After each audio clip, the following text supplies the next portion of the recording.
So friend, video upload করার সময় আমরা কনফিউজ পড়ে যাই যে আমরা পাবলিশ করব না আমরা আনস্টেড করে রাখবো না আমরা প্রাইভেট করে রাখবো, কি করলে ভালো হয় বা কি করার ফলে আমাদের ভিডিওতে ভিউজ আসবে। তো আমি আপনাদের এই ভিডিওতে বিস্তারিতভাবে দেখিয়ে দেব এবং আপনাদের যে সমস্যা সেটি আমি সমাধান করে দেব। তো চলো আমরা চলে যাই মোবাইল স্ক্রিনে। হ্যাঁ বন্ধুরা, তার সাথে আরও একটি মজার জিনিস আমি আপনাদেরকে দেখাবো, এটি আপনারা দেখে নেবেন। তো চলো আমরা চলে যাই মোবাইল স্ক্রিনে। চলো আমরা চলে যাই ওয়াইটি স্টুডিও। এখানে আমরা সম্পূর্ণ বিস্তারিতভাবে দেখে নেব। আমরা একটি ভিডিও নিয়ে নিই, সিলেক্ট করি। তো আমরা একটি ভিডিও সিলেক্ট করে নিলাম। এবার আমরা দেখে নেব যে ভিজিবিলিটি। তো এখানে আমার কিন্তু প্রাইভেট করা আছে। তো আমি কেন প্রাইভেট করে রেখেছি আমি আপনাদেরকে বলে দেব। তো চলো আমরা ভিজিবিলিটি টাচ করি। এখানে সবার প্রথমে আপনারা দেখতে পাচ্ছেন যে পাবলিশড। আমরা সাথে সাথে পাবলিশ করব না।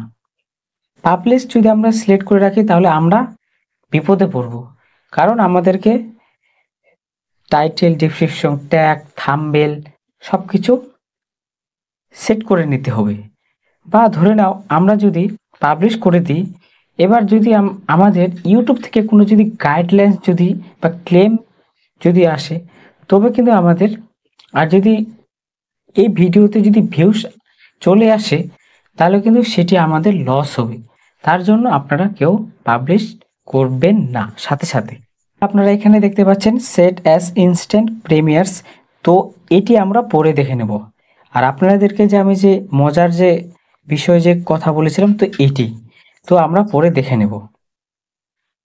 এবার চলো আমরা দেখে নিই আনস্টেড। তো আনস্টেডটা কি?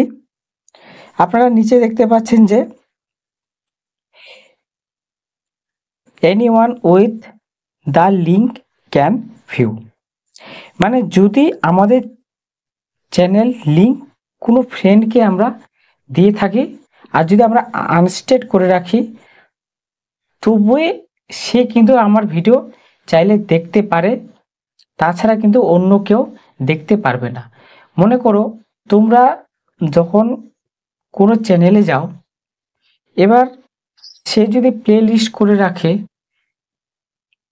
তবু কিন্তু আপনারা কিন্তু তার যে আনস্টেড করা যে ভিডিও সেটি আপনারা দেখে নিতে পারেন ভিডিও পাবলিশ ছাড়ে। এবার আমরা দেখে নেব যে 3 নাম্বার প্রাইভেট। তো আমি প্রাইভেট করে কেন রাখি?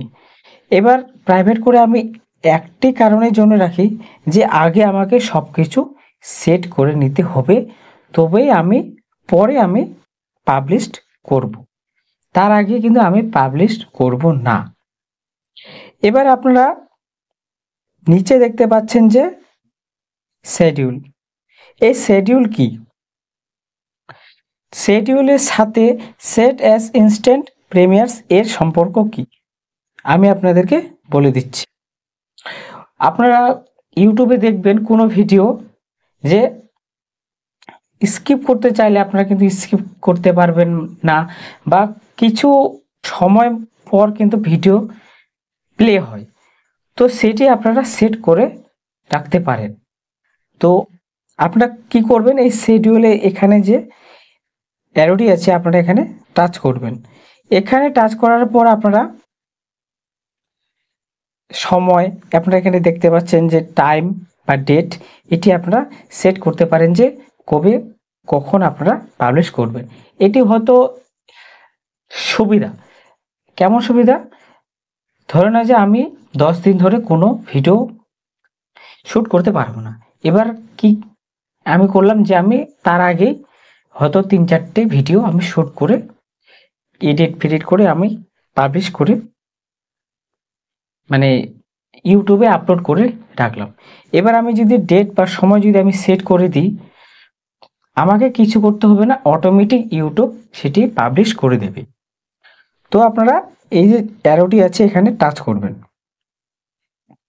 এখানে টাচ করার পর আপনারা এখানে দেখতে পাচ্ছেন যে কবে বা কোন সময়ে কোন তারিখে আপনারা সিলেক্ট করে নিতে পারেন।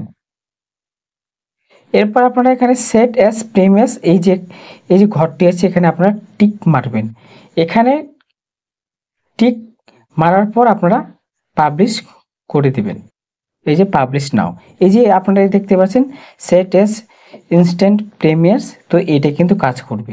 এটি কিন্তু একটি সুবিধা কি, কোনো ভিউয়ার্স যদি আমার ভিডিও প্লে করে সে কিন্তু স্কিপ করতে পারবে না, বা তাকে কিছু কিন্তু কাউন্টিং সময় দেখাবে যে 5 সেকেন্ড কি 10 সেকেন্ড আমরা যেটা সেট করে রাখবো তার মধ্যে সে কিন্তু মানে ভিডিও প্লে হবে।